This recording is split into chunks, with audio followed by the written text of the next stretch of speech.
Origin 2026 supports bringing in cell formulas from Excel to Origin. To do this, start in Excel. Press Ctrl and the grave accent key to show the formulas.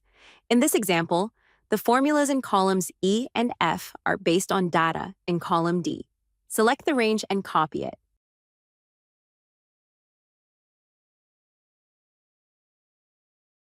Now switch to Origin. Right-click in the worksheet where you want to paste the data and choose Paste, Keep Excel Formula from the context menu. Press the same Ctrl and the grave accent key in Origin to show the formulas. You'll see that the formulas were brought over, and the relative cell references were preserved.